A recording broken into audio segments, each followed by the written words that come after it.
Hey everybody, this is an episode of ExtraNormal Podcast. My name is Christoph. Alongside me is my wife, Brianna. Hi, Brianna. Hello. Hello, everybody. Everybody watching us, listening to us from all your favorite streaming networks. If you haven't already, this is a call tag that we never do, and I'm doing it sloppily, but like and subscribe, smash some buttons, or whatever people fucking say. How are you, Brianna? Great. I am ready and pumped for some good Halloween shit. It is spooky season, and I know I kind of almost hate myself for saying spooky season now because it's a thing. It's like becoming the equivalent of pumpkin fucking lattes, cinnamon pumpkin, whatever, pumpkin pie lattes, whatever they call them. Hey, Brianna, what are we going to be talking about today? Well, there's some cult classic movies that were based out of some real people. So first of all, that we're going to be talking about Ed Gein. Yes. So this whole fucking train started out with me researching the most infamous. You know, whenever you see a horror movie, feels like half the fucking time now it says it's based on a true story, which is always the flimsiest fucking truth. But I started looking into that, which brought us up to Psycho and Texas Chainsaw Massacre and fucking Buffalo Bill from Silence of the Lambs and all those guys, who was inspired by the infamous Ed Gein that everybody knows about, or I would assume everybody knows about. It was a long time ago, but he's pretty infamous. But that got me down the path of multiple serial killers and what kind of links we can find to horror movies. And even though Halloween wasn't based off of the second person we're going to speak about, I think that we might have found the most equivalent to fucking Mike Myers that you can find in Ed Kemper, the infamous Ed Kemper. Both these men were driven by their obsession with mother, and that's going to be our link. What drives someone to kill? Right, the serial killers have a lot of motive operandi, MOs. Motive, what is it, modus operandi, whatever it is. There's a lot of those floating around, but these two killers seem to be driven by their obsession with mother. They're almost worshiping a mother, and one of them ended up killing because they were obsessed with their mother for hatred. The other one was dependent on their mother, and they felt they had to try to recreate their mother. So which one do you want to get into first, Ed or Ed? Which, that's the ironic part, is that they both have the same Something name. about Eds. So Something about Eds and mommies. I think after doing our research, the most legit, like, I think that were people you can say was the true, I don't know, Texas Chainsaw Massacre, all the movies. I think Ed Gein is the OG, like, legit. Well, not saying that the other asshole. No, Ed Kemper was not based like for people who like who are obsessed with horror films, which is probably a decent amount of people who watch or listen to our podcast. For the record, Halloween wasn't inspired by Ed. Was not inspired by Ed. Actually, Carpenter credited the person who co-wrote Halloween credited actually a mental institution visit with a child, that 10 to 12 he saw, that just struck fear in him, and it's the idea of this ultimate evil. But Ed Kemper was that evil. I mean, he was personified. I think that maybe John Carpenter had some influence on John Carpenter subconsciously, because it was before Halloween was made or written in 10 days, which is amazing to think about, that they wrote that screenplay in 10 days. But yeah, let's talk about Ed Gein, because Ed Gein is like, he's maybe the most mythical. He's maybe the most mythical serial killer we have, other than maybe Richard Ramirez is kind of up there in terms of like this larger than life persona based on his horrific actions. My boyfriend, you mean? Oh, don't even. It's fucking stinky ass sleazebag. So, we will be putting pictures on our Instagram also to show you guys some pictures of Ed Gein if you don't want to Google him or whatever, if you're feeling lazy. But the picture that I'm looking at right now on my laptop is just, he's got these eyes that are just so hollow and empty inside. It's really like, it's almost mesmerizing because you're just like staring and you're just like, God, like if I can get in that sicko's head, just I don't think how could you even make sense of everything that he's done and did? But so let's get into it. Yes. So because Ed Gein it's a fucking treasure trove of fucking everything.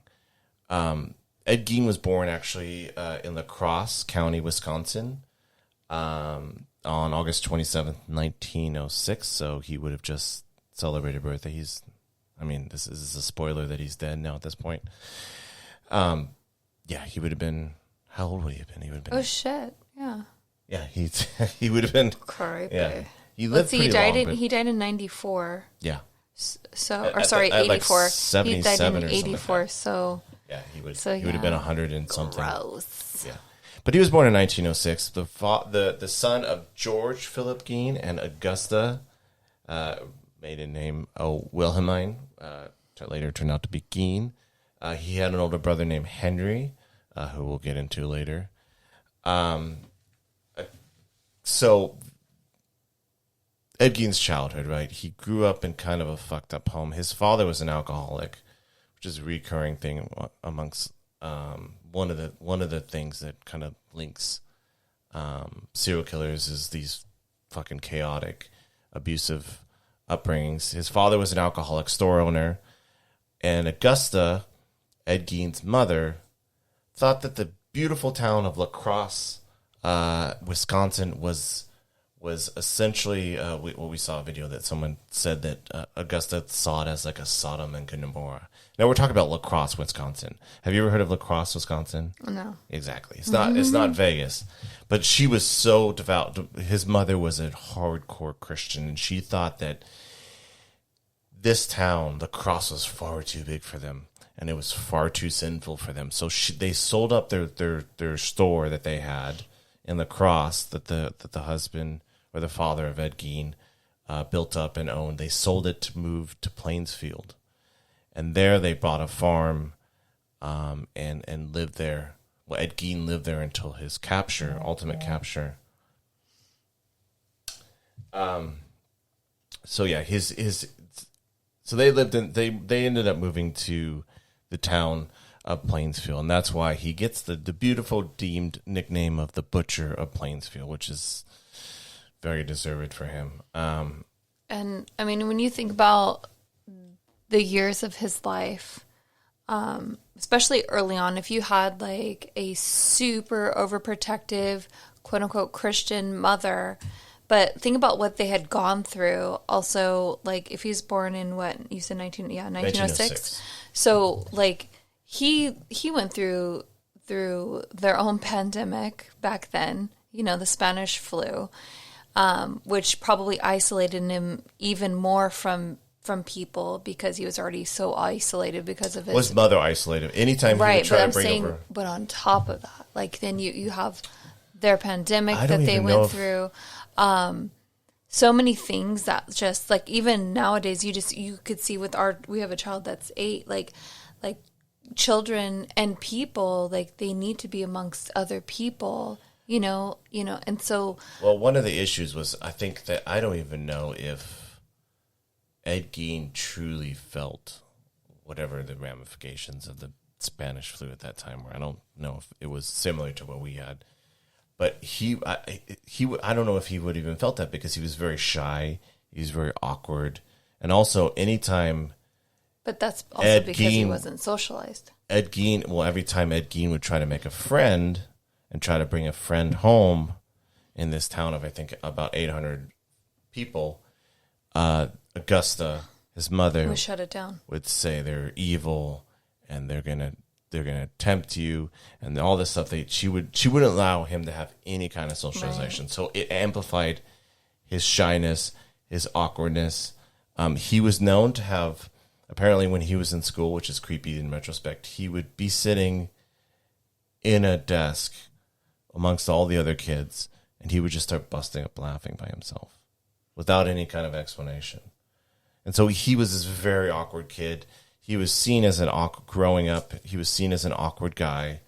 kind of lived on the farm, and he did odd jobs, and he was seen as, a lot of people actually thought he was very nice before they found out what he did, but they thought he was very odd, very strange dude. So he lived his life. It's just a guy, just a normal, weird dude. In interviews Super of locals that they had interviewed after he was convicted, people would say that he was a hard worker.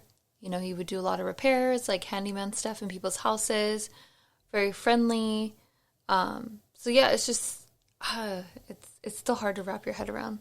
It's hard, but so he's just this strange, bizarre character in this small little town, an awkward man. And then his father dies. His father died on April 1st, 1940, of heart failure. So that left. I think his father probably was a little more like it was. We'll see as it progresses that all the stabilizing figures that kept Ed Gein in check slowly disappeared. And it started out with his father, who died of heart failure. I don't think there's any kind of mysterious, crazy circumstances around that. I don't think there's any speculation that it was caused his wife at the hands of bitch. Ed. I mean, yeah, his wife must have been a treasure to just everything his sins. So his dad died at the age of 66 in 1940. That left Henry, his older brother, Ed, and his mother. And they lived together for about 4 years after that, until another one of them disappeared. Henry, the brother. And there's some circumstances that lead people to speculate that this might have been some foul play, because what has happened, there was a brush fire that broke out. Ed and Henry were trying to put out the fire, quote unquote, according to the only surviving person, Ed, and his mother. Henry disappeared apparently from them trying to put out this fire. And Ed went to go get help, and Ed said that he didn't know where Henry was, but mysteriously Ed found Henry right away. He led the police to him, and the police thought he died of, I believe, a shock due to the chaos that was happening. But there's some speculation that Henry had bruises on his head. And one of the theories behind that is that Henry was the only one who spoke bad against his mother, Augusta, who, again, Ed was obsessed with. He as dominating and as cruel as his mom was, he was infatuated with his mother. He loved his mother. And so Henry actually, I think all reports indicate that Henry was one of the I mean, there's 3 people in the house. He was the only one who actually sort of semi stood up to Augusta, Ed's mom. And so there's some speculation that Ed lost it and he couldn't take it anymore, and he had Henry hit. So this might be the first possible suspicious activity by Ed. I also think that since Henry was the eldest son, in a lot of families, the eldest son is supposed to be like a little bit more superior. You're supposed to, take after them. So an idea that I might just throw out there is that maybe Ed wasn't the favorite child. Unfortunately, in some households, there's a favorite, So what if that was also the jealousy, the envy, and even Henry knowing that he's the favorite. So if he wanted to say something bad about his mom, he was going to say it because it's not going to change the way she thinks about him. And maybe somewhere along the line, maybe Ed in his demented head was like, oh, well, Dad's gone. All I need to get rid of is one more. And he killed his brother too. I mean, maybe that. And I think that one of the things that might have happened, I think there might have been some jealousy.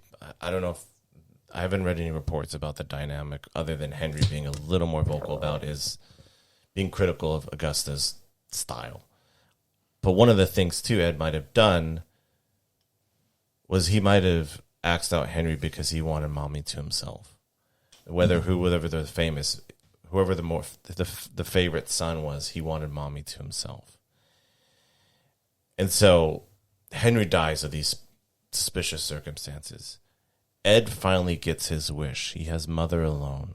It's just him in this, what's becoming a decrepit farmhouse. And he has his mother, his emblem, his light, his beacon, a fucked up beacon, the worst lighthouse I've ever seen, but it's his light. Right. And he has her alone. This lasted about 16 months until Ed's mom had a stroke and she was bedridden. And at that point, Ed shifted his idolatry to caring for her almost like she was a baby. He would lay in bed with her. He would stroke her hair. Gross. He was obsessed with it. And shortly after that, she had a second stroke that ended her life. And so Ed in 1945 was left at the age of 39 to his own devices in this farmhouse in the middle of nowhere. Without mommy. Without his precious mommy. And so he lost it. And he was known to be very emotionally immature. All the reports show that at her funeral, like, I'm 39. And, hopefully, like, knock on wood, like, our parents last a long time. But at the age of 39, apparently at her funeral, he was wailing like a baby. Not just, like, despair of losing your parents, which can be very traumatizing. You could shed a ton of tears. You could be sobbing profusely. But the way he was crying, it's hard to explain that the especially during that time. I mean, we were talking about 1945. You didn't have like let's all express our feelings like you do now. That's true. And he was just wailing. Like he couldn't contain it. He lost his mother. And so that left, we went from the whole family, dad, brother, mom, to just mom for a short period.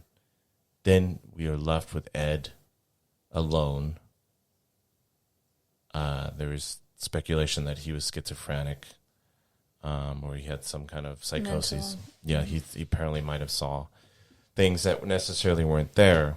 The movie Psycho is a perfect reference of. Well, the movie Psycho is I think the movie to serial killer. The movie Psycho is the mirror image of what. And that's like when doing research about Ed Gein. That's like after watching the movie Psycho, you really can see the correlation that like if this person was schizophrenic, he's talking in third person where he's almost identifying himself as his mother in some way, shape, or form because he wants to bring her back because he misses her so much. And with schizophrenia, that is something.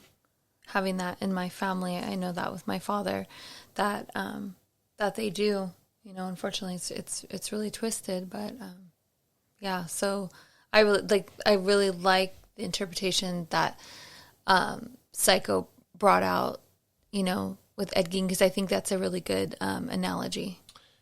Yeah, we were watching it. Yeah, we watched Psycho. I'm on this kick of watching the 100. Like I've seen the vast majority of the horror films that are on like listed as the top 100 highest rated on Rotten Tomatoes horror films. One of the ones I hadn't seen, and I don't know if I ever saw it, was Psycho. And so we watched it recently. And researching Ed Gein and looking at Psycho, obviously the author was completely inspired by Psycho. Mm-hmm. Completely, it is the like Texas Chainsaw Massacre. They take parts of Ed Gein's,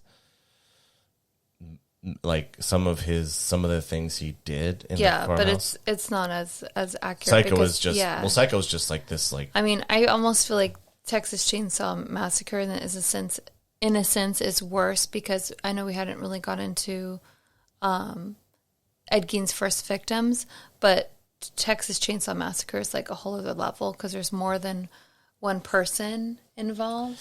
Yeah. Yeah. Well, I guess with Ed Gein there could have been more than one person in his head. Yeah, Texas Chainsaw Massacre took the most grotesque parts of what he did and took like the imagery of what it must have felt like when everything was exposed. They really took that part of it.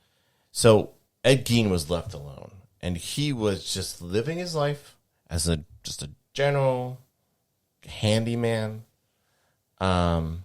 Just, guy about town, weird guy, made jokes. Until 1957, I believe in November, they have this is totally a Wisconsin thing. They have deer season. And during deer season, all the men, this is so fucking 57, all the men in town go off to hunt deer. And it's just like the town is a ghost town. And I don't know why Ed didn't want to shoot deer. We know why he didn't want to shoot deer, but I don't know why people didn't question why he didn't want to shoot deer. But Ed stuck around. And all the townsfolk, the men, were gone. Off. And this is a small town. So, there's not, people lingering around. If a good bulk of the people went off to shoot deer in our town tomorrow, we'd still have plenty of witnesses. But here, the town was basically a ghost town, right? Especially because now women would be out and about. Out working and stuff. Now it's not just stuck at home cooking and feeding the children. Bullshit 50s. People shouldn't idolize the 50s as much as they do. Different story. So, men folk are gone, right? Ed Gein, who was obsessed with a shop owner, hardware store owner, named Bernice Warden, completely upset. I believe there's reports that he asked her to marry or go out, not marry, go out with her. So he was looking for it. Walks into the store, buys some antifreeze, and I believe, or says he wants to buy some antifreeze, and the lady, Bernice Warden, goes to the window. Ed Gein takes out a shotgun, shoots her in the back of the head. Kills her there on the spot, drags her body into his truck, drives off to his farmhouse. This dope, thank God Ed Gein was such a dumbbell, because if he was actually smart, then who knows how many people would have been on his rap sheet. Thank God. He drags her away, takes her in his truck, and that's all we hear from. There's no witnesses that say Ed Gein drove off. The son of Bernice Warden shows up to the hardware store, and he's like, "Where's my mom?" She runs this, and back then, if you ran a store, it's not like a Target where you have a bunch of employees. Fucking one person calls in sick and nobody notices, right? Bernice was gone. This was Bernice's store. Why is Bernice not here? What the fuck? So his son is wondering what's going on, and he notices an obvious pool of blood. And he goes to, again, thank God Ed was such a dumbbell, because he goes to the books or whatever, and he notices a receipt for antifreeze from Ed Gein, and he's like, that guy was creeping around the store. He's the last one to see her. What the fuck? So he notifies the police. In November, I believe, let me get the date right, when the police showed up to Ed Gein's property, because that is a day that really has the shift. That this is, everything changes, not only for the how fucked up it was for the police, but everything changes. It was the morning of November 16th, 1957. Was when she disappeared. Actually. Also, touching base on the woman that had her hardware house shop, she was older than Ed, and she was resembled the mother, had those mother attributes that. So we'll get into that. Yeah. So that's just a little teaser. Are you ready? So I think around 5 p.m. is when they, around just shortly after November 16th, when Bernice Warden disappeared, police entered Ed Gein's farmhouse. And Ed Gein wasn't there. Where was Ed Gein? I believe he was at a what? Dinner party. He was at a dinner party, yeah. Because he had friends. Yeah. So he I guess he apparently had. I mean, knew that like people kind of liked him in a weird way. They thought he was weird, but maybe they felt sorry for him. I think both. I think know? they thought, and there is plenty of stories. We're gonna get into Ed Kemper next, but there's plenty of stories. Ed Kemper, Ted Bundy, Ed Gein, not Richard Ramirez, but there's plenty of stories of like serial killers being charming and people liking serial killers until they find out they're serial killers. Like that's not that much of an anomaly. So the police enter after there's Frank Warden, Bernice Warden's son, noticed that they were missing, or his mom was missing, and he like, it's Ed Gein. Come on, guys. So they entered his property, and the cops.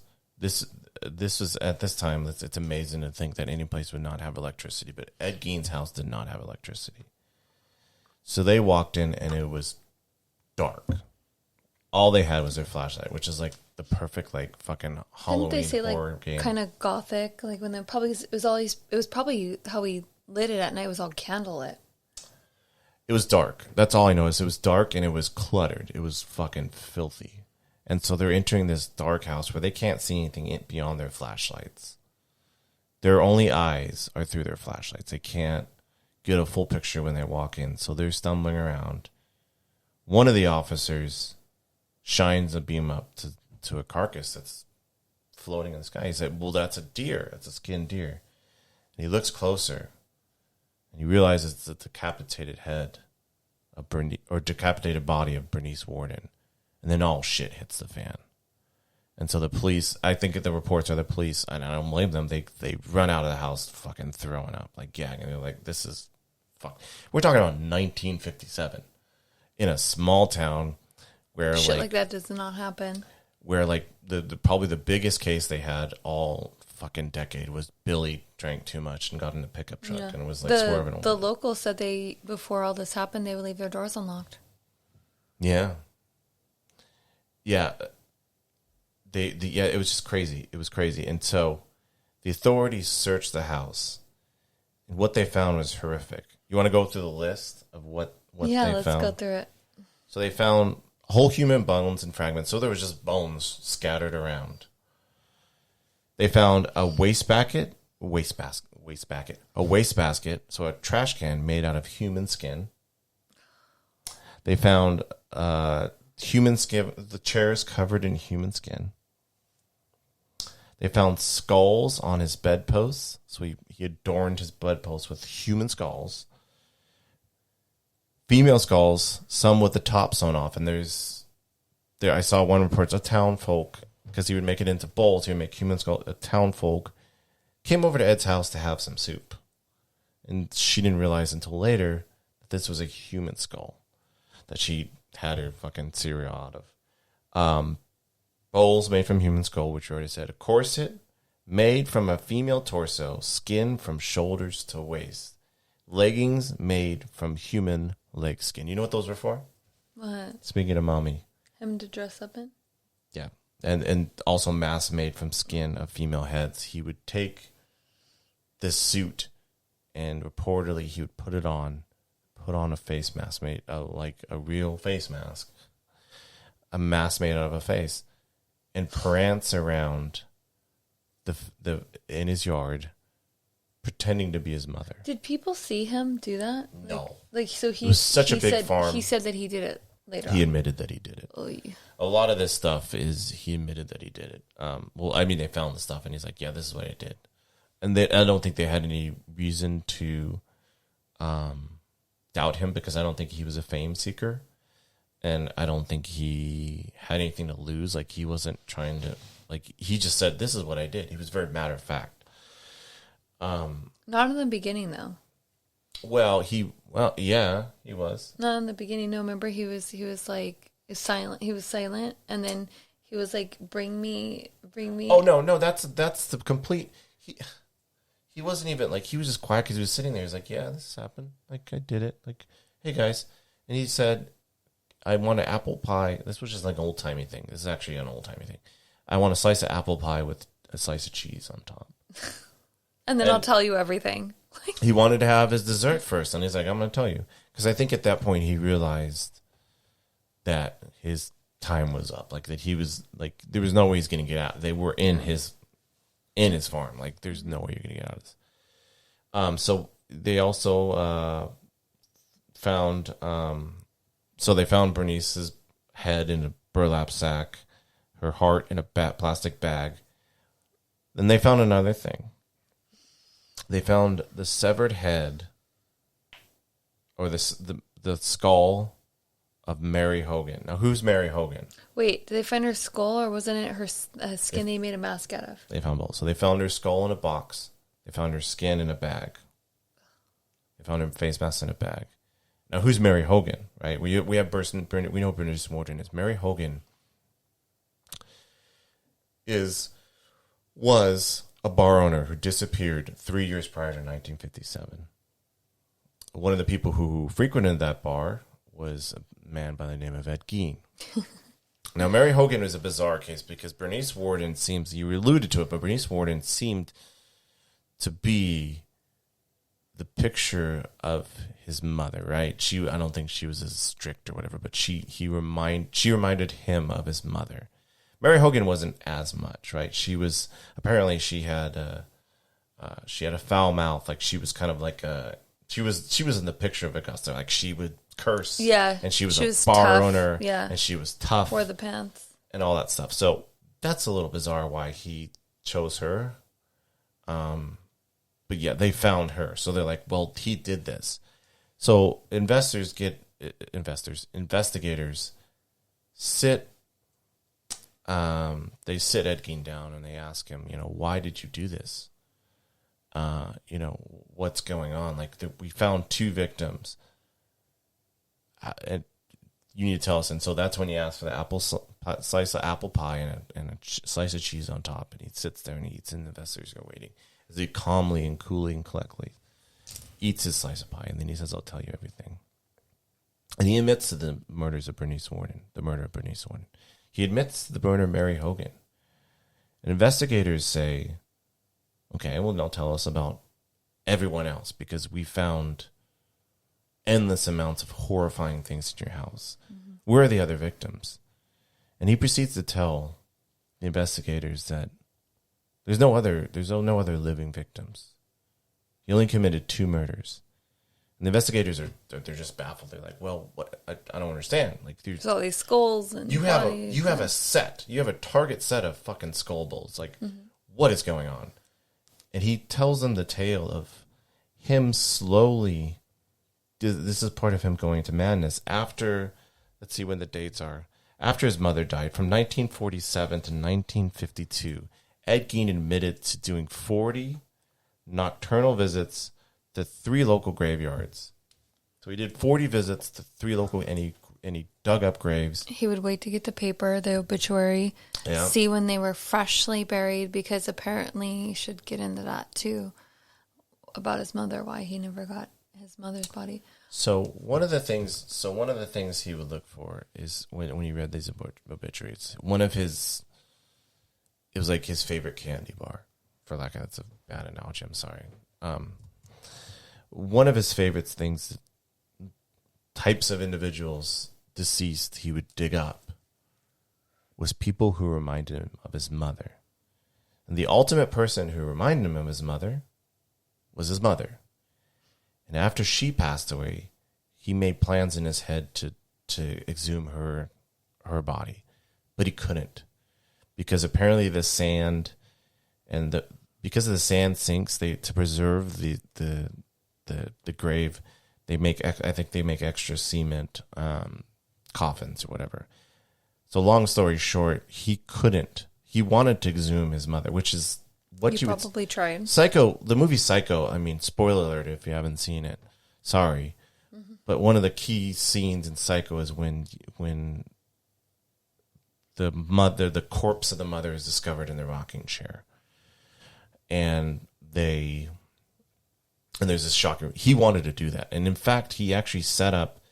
I know you saw this. He boarded up one part of the house, one part of the farmhouse, to preserve his mother's room. Like everything, like when investigators walked in, everything was in fucking shambles. There was trash, skulls, trash, flesh. Like it was a chaotic fucking shithole in that farm. Except for one boarded up room, and that was a perfect museum preservation to his mother. Yeah. And it was like a shrine. For lack of the resources, he would have put his mother in that room, but he couldn't. So instead, he just built this room, and he tried to recreate her. And so the investigators like, whoa, this is fucked up. Like, and just the shock of like, for these investigators, like, just have that, and also too for the town. Think about the fucking town, where you're like, is a horror story, and you're relieved that 2 souls passed away. Like, you don't want that to happen, but you're relieved he only murdered 2 people. But then you're like, holy fuck! Like, he dug up my aunt. He dug up my best friend. Like, he went desecrating the graves of all these people from the local town. And so the investigators were just like, this is fucked up. And this is, I think, the reason why the big psychosis of the reason why he murdered was he wanted to create mommy again. There's Perry. Hey. Hi, Perry. Oh, hi. Long time. Oh my God. Why didn't you say anything? Cool. So we're talking about grave robbing.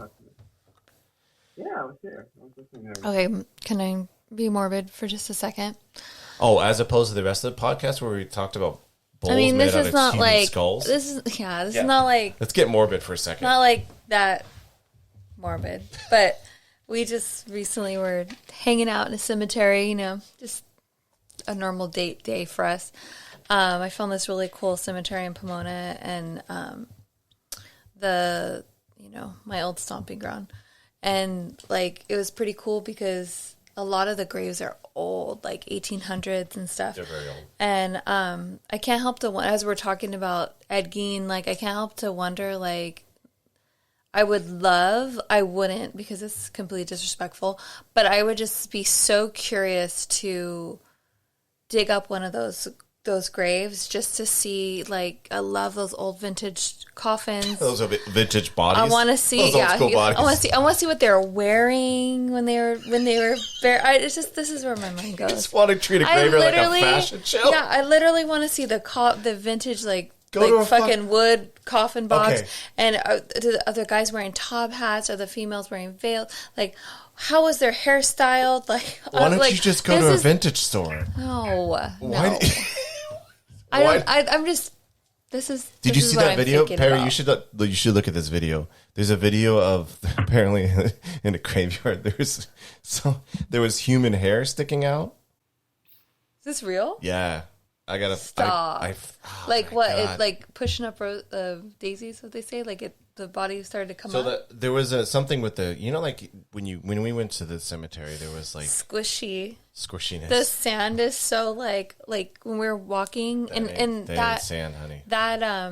That cemetery was so crazy too because it was just so old, so there was just grass covering it. But like you're just so curious to be like, well, like, am I being disrespectful because I'm just trying to walk through the graveyard, but am I walking? Is this like their body? Like there wasn't a lot of space. It was very unorganized.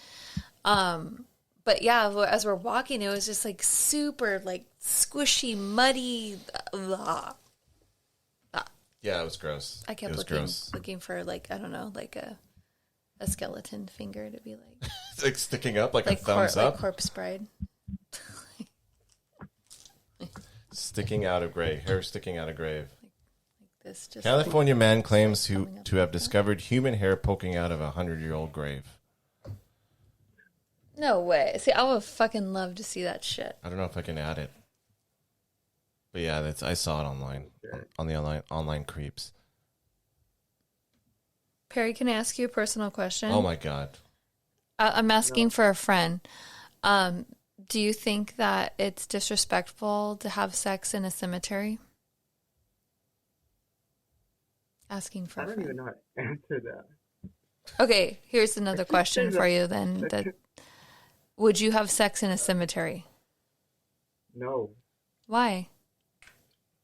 But there's nothing that would remotely like be sexy about it. Yeah, it's just not sexy. You don't think it's like candle setting? You're the just mood? not gothic enough. No, Let's see if any of God. our live people. Yeah, see, that is exactly. I'm not gothic. I'm gonna ask. That's a Yeah, goth you're not goth enough. Yeah, Get out of You here. gotta be gothic. To do that, Yeah. I guess, so. Question Let's- for our let's make live out in the people. cemetery. Do you get aroused in a cemetery? Would you have sex in a cemetery? And do you think it's Those are two different disrespectful questions. if you did have sex in a cemetery? There's a Asking for there's a friend. there's a I convenience do not factor. have a guilty conscience. There's at all. there's a convenience factor, and there's also like if it sets the mood for you. You know what I'm saying? Sometimes it just happens. Period. Like you just could be Yeah, wandering like, around. Plenty of people have sex in a church, just- but they don't think a church. You is know, like, if you get turned on, I don't know, maybe Agatha from the 1800s, fucking like I don't know, comes to fucking haunt your ass and turn you on while you're in the cemetery, and just shit happens.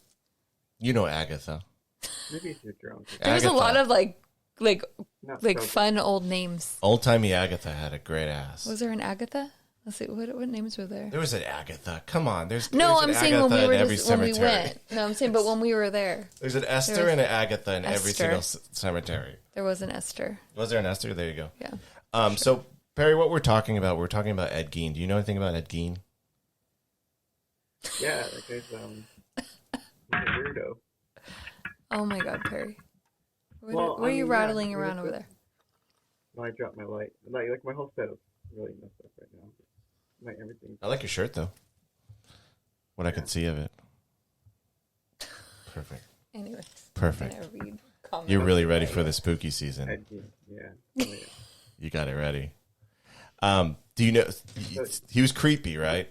Okay. Yeah, That's better. his mom fucked him up. His mom really fucked him up, and he was obsessed with mother. And so just to What did happen to his dad? They killed him, or no, they didn't kill. So the dad died of a heart attack. The Oh, okay, alligator. There's some speculation that the brother was killed by Ed Oh, okay, it was a brother that was because brother apparently talked back to mommy too much. Is a speculation. And the funny part is they said so he was never convicted of the murder of his brother, but he said so. This all happened around a fire, right? There's a fire around their barn. Henry, who's his brother's name, and Ed were trying to fight the fire, and then Ed disappeared to go tell the authorities, and then he told the police, I don't know where Henry is, and then he proceeded to lead investigators right to Henry. He's like, oh look, I magically found him, and apparently he had bruises on his head. And they said it was because of the fall, because he had like a stroke or whatever. Yeah, he killed him. Yeah. That was his first- I was like, okay, that was his first murder. Can we Probably. get back to my question? No. Back Well, to the cemetery? Campfire Tales podcast. Okay, I see Get your to the comment. Facebook. I will not repeat it. But do you think it's disrespectful? Okay. Yeah. He said Ed 100% killed his brother. Yeah, I definitely agree with that. Yeah, I mean, come on. Okay, so It's is like- it disrespectful? Is it disrespectful to kill your brother? Yeah. I would say yeah. No, I'm talking about a cemetery. Okay, I'm not gonna lie. I googled it, and I felt like it was, they made it seem like it was okay if you're doing it for the right reasons. What? Then yeah. But I mean, if you're like a witch, I know there's like a certain like blood moon, whatever shit I didn't thing. wanna get So I think down as long this as you're respectful about it, like, why not? What's your problem? I mean, that's a topic question. You could throw it to the polls. We got railroaded. It's like we got railroaded in a cemetery. Yeah. Perry left. Why? Oh, maybe you just dropped out. I don't know. So, well, yeah. Let's get back into the meat of it while he's doing his thing. He'll probably jump back in. Well, they might want you to get laid, but maybe they're jealous, or maybe they're super Well, I mean, it religious, depends on especially the era, for too. that time. It's not like But you're here- dealing with some probably like Ed Gein moms back then. Like that's blasphemy. Okay, but don't you? So if you shake off these mortal coils, don't you? And there is let's not debate about whether there's spirits or whatever. Let's not. If there are, Maybe it's because I'm frozen too. So maybe it's your fault. It might be. Are you frozen on the thing? Oh, because you locked this. Oh, that's why. Oops. But if you shake off the mortal coils, are you still like? So if you're uber Christian, right? And then you die, and then you're just sitting around in a cemetery, you're still gonna be like, don't do that. Like that's sinful. You're gonna be like, everything I believe is wrong. I'm chilling in a cemetery. I mean, you do what you want, guys. Like if it's still not gonna be. If you have like some weird unfinished business, like I don't know, maybe you don't know that like the crow, but like for maybe sex you don't police? know that you're dead. So you're like the crow, but instead you're just trying to break up like good time parties. I'm just saying. I don't know. Hypothetical. Anyways, Ed Gein. Whatever. Ed Gein. Whatever. Fucking Ed Gein. So yeah, he lets on that he made 40 fucking trips to cemeteries, to 3 different cemeteries. Again, if I was a town folk, like, I'd be so pissed off. You know what? One thing that I don't see in my notes that I know. Oh, here it is. We didn't mention, so we missed out some things. So 9 vulvas. Vulvae, I guess is the plural for vulvas. Vulvae in a shoebox. That's not funny. Nipple belts. A nipple belt, 4 noses, pair of lips, a lampshade. That's one of the most famous ones. Is a lampshade from the skin of a human face. Fingernails. You know what's crazy? Also they have to have the pictures of this shit somewhere. Oh, there are. Yeah, I'm sure there are from investigators and stuff like that. I don't know. I think I've seen pictures, but I'm like, I'm not going to take the time to verify if that's an actual picture of nipple belt because it looks like a nipple belt. I'm not going to be like, this is not screen accurate. I need to find out if this is a real, like, I'm okay. Yeah. I saw what it probably looks like. I'm fine. I got it. I got the gist. I mean, don't need just by watching Texas Chainsaw Massacre will give you the gist. Yeah. So, and also too, one of the things that they found within his residence, his beautiful fucking tangled up residence, I shouldn't call it beautiful. It's fucking disgusting. Was some of the vulva that he would have around, he would paint and he'd put ribbons on, and he would even adorn some of them while he's wearing the skin suit and dress. Didn't he do lipstick on like the faces? Some of the faces? Yeah. And that's where the Texas Chainsaw, like if you notice towards the end, Leatherface has lipstick on, and that's kind of the inspiration for it. And that's the inspiration. So to get kind of the movie ties in, like the inspiration for Psycho is abundant. Like it's the man who is obsessed with mother and who can't talk to women. And he has no connection, and he sees all women as both a temptation and as like, evil and all that. And he ends up murdering him. And it almost falls in line with Psycho 2. The thing I like about Psycho is that if you look at Psycho, there's not, compared to like your movies like Saw or Texas Chainsaw, there's not a ton of murder in that movie, right? Which kind of falls in line with Ed Gein, right? He gets kind of caught before he has the chance to. Like, that Norman Bates would have fucking murdered a whole shit ton of people if he had the chance. I don't know. Like, when I watch Psycho, like he just seems like such a nice, like, man. Like, I feel like, what if he would have met this other woman? Because even, okay, so in Psycho, like, he gets really agitated, and it kind of goes back to, like, the Ed Gein thing when his brother Henry would talk shit on the mom, and then that would really piss him off, so he fucking lit him on fire. So, like, for me, I'm, like, when we're watching Psycho, the female, I forget her name, that he ends up, like, killing, or his mother kills, he gets very upset at her because she's just like, whoa, your mother's like too much, like put her in a home. And he's just like, how dare you say that about my mom? So I wonder if she was like the nurturing, like, your mother sounds amazing. Oh, you're such a good, like, I wonder if there was. But is that right? Is that right? No, but I'm just curious if Ed Gein, if there was a female, I don't know, that he could. Well, it's a rational thought, right? Because he would take it. So Ed Gein, for instance, he was very emotionally immature, right? He was incredibly immature. Yeah. He was fucked up. He couldn't socialize. He was obsessed with, like, what woman, like, what significant other would I mean, they were saying if they would put up with it, but you can't expect them to put it. You can't be like, if you just met, because it feels like guys like Ed Gein, and I don't think we're gonna have time to get into Ed Kemper, the other mama's boy. Two-parter. Two-parter on this one. Two-parter. We're calling it two-parter because No, I know about this guy. You know about Ed Kemper? This guy's basically his personality is the exact opposite of Ed Gein.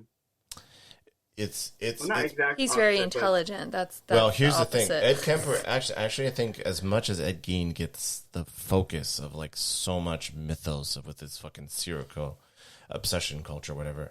I think Ed Kemper, to me, his personality is more fascinating because he is all kinds of things, and we can get into why I think he's probably more fascinating than Ed Gein. Ed Gein, these are two very fascinating Eds, both probably monsters, definitely monsters.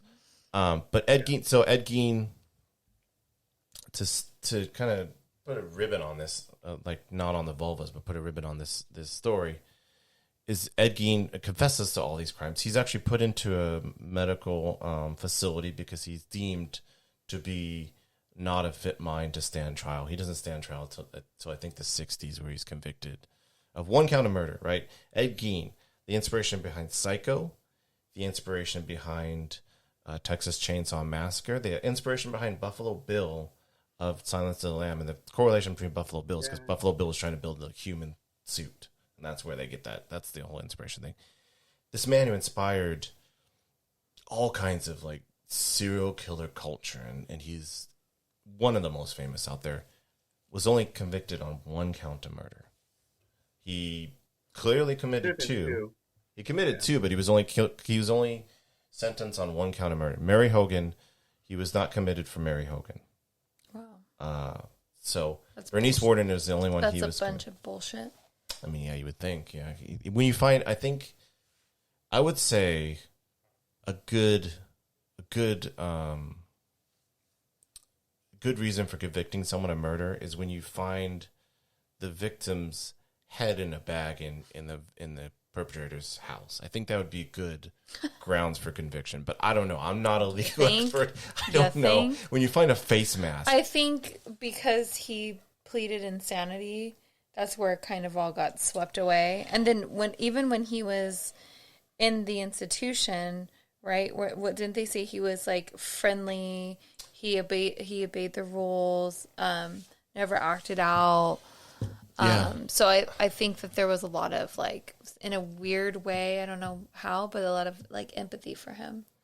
I think it's hard to. I think that when you probably with these folks who run some of these institutions, when you hear about these horrific crimes, it's one thing, but when you're dealing with someone on the daily and they're super, to all appearances, like they're super friendly, it's hard to not develop something, like some kind of remote compassion for them and still think they were a nice guy and just be baffled by it, right? So he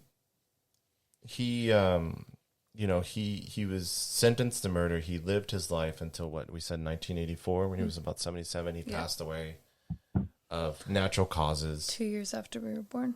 2 years after we were born. Don't date us. The Botox. Don't date us because we're married.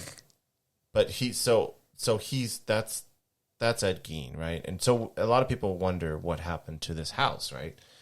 There's no world in which, if it wasn't grabbed by a private investor, it wouldn't be like a fucking horror museum right now, right?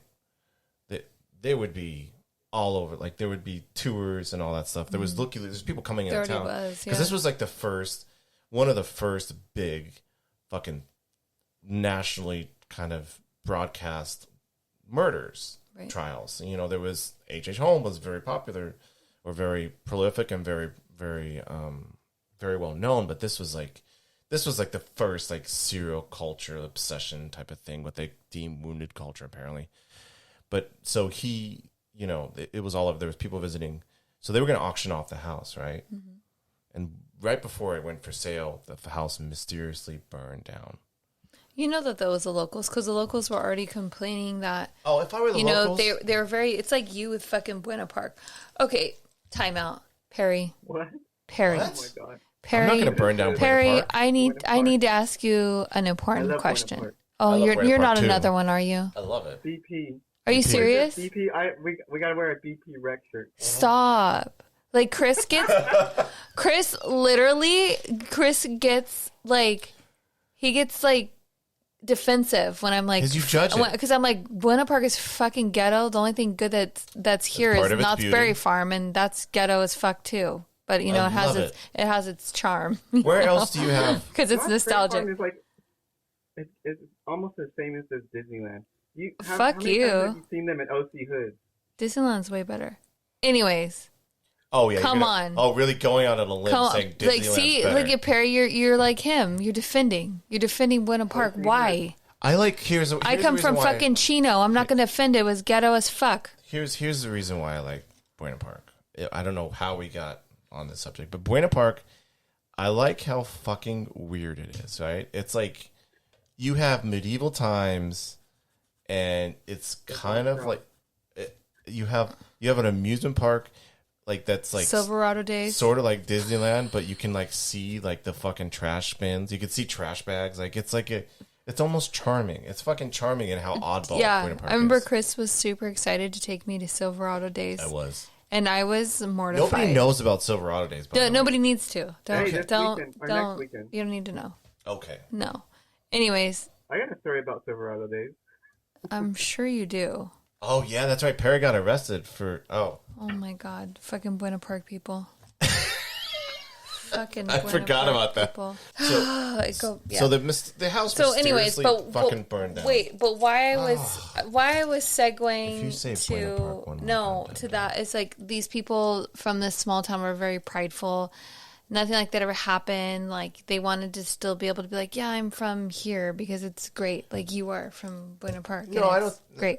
So for them, I really think it was a lot of people coming together being like, let's burn this motherfucker down. We don't want people coming from out of town. We want, everybody to fucking leave and stop coming here. They didn't want it to be known as like this horrible place. Can you blame them? Like I don't like. Could you No, imagine being I from totally- a small yeah. little town, and I all of a totally sudden all get it. these dopey tourists come in, and they want to buy Yeah. fake skull bowls, and they want to like check out the house. And you're just like I'm used to like having a small town. Like I don't want this to be a weird tourist trap. I like how you say that, but me and you are totally like, when we go to New Orleans, we want to go to all We'd be those dopey tourists. I would. Of I course. actually want to go to Wisconsin to go to this town. You'd I just would be love going to to a go. field at this point. Or it's probably a Target at this But point. still, it's just that feeling. It's like when we went to visit the Cecil Hotel. It was just like, just knowing that my boyfriend wandered the streets there. Like it's pretty cool. I don't understand cool this. feeling. I don't understand this bridge you're dying on with Richard Ramirez. It's such a weird stance. Richard Ramirez walked down. It's like this you and the other 3 women who are obsessed with him who were in the courthouse during his trial. It's you and 3 other people. No, Gross. I just a now monster. I do it because I know what pisses you're you doing. off. You're trying to be controversial. That's cool. Eyebrow City, USA.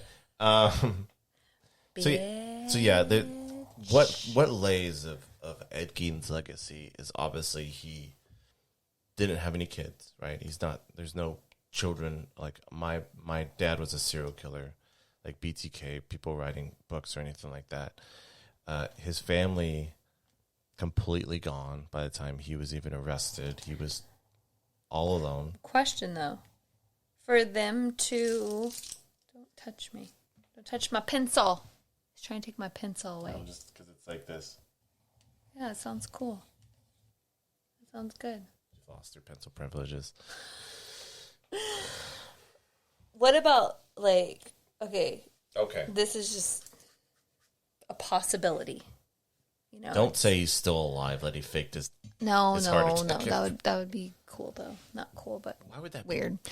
Some 90-year-old No, what I was going too. to say is maybe the real factor of his mom saying, oh, we have to leave this heathen town to go move to this really small town, because maybe they did kill some people over there and they were coming in this little small town to hide away because they're natural born killers. Sure. If they're like that, they're like that. You know what I mean? Like if it's in the blood, it's in the blood. It's in the blood, baby. It's in the blood. Yeah, I don't know about that. I think that his mom was crazy. I'm gonna go out on a limb and say his mom was psychotic. Crazy enough to kill somebody? Schizophrenia probably runs in the family. Maybe. I mean, she seems like the type who would like blow up an abortion clinic. She seems that type, but I don't know about like murdering random strangers off the streets. And I think that, one of the questions I have to you, so what do you think would have happened if he wasn't so sloppy, right? He essentially, I mean, he was able to commit one murder before he got caught with the second. But for all intents and purposes, like, he was almost looking, the way he conducted I think he the crime, got the taste.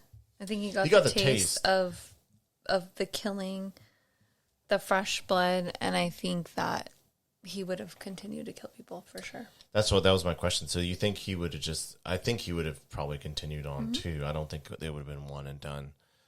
But he's so stupid though, because it's just like, just for like, I feel like for anybody like especially in a small town, eventually they're going to narrow it down. So it's just like, how many could he have got away with? He would have to go into out of town. He would have had to go out of town, yeah. which he might have done. But right. You know, he clearly wasn't thinking like, I'm going to be. No. I think he was never thinking like some. I think some serial killers like your BTKs, your Ed Kemper for a certain period of time. And a lot of other serial killers, they're trying to get away with it. And they're trying to see how many they can get away with before the police catch on to them. Mm-hmm. But I think with with Ed Gein, his obsession with this manufacturing with his mother and his obsession with tweaking, he just wanted fresher bodies, right? And his obsession just drove him to that point. I don't think he was thinking about getting away with it. I don't think for any moment he might have had some thoughts, but I don't think he thought like, I'm going to clean up this crime scene and try to make it look like it's not me, but then he got hurried out or whatever. I think his obsession, his drive for this and his drive to recreate his mother ultimately just caused this impulse to kill Bernice Worden, and he didn't. There was no contemplation on it. Well, uncovering up a crime scene. He didn't wear gloves. He didn't do any of that stuff. I mean, he literally shot her in the back of the head when she went to go grab something. Right? He didn't wait till she was further in the back. He didn't do any of this. Right?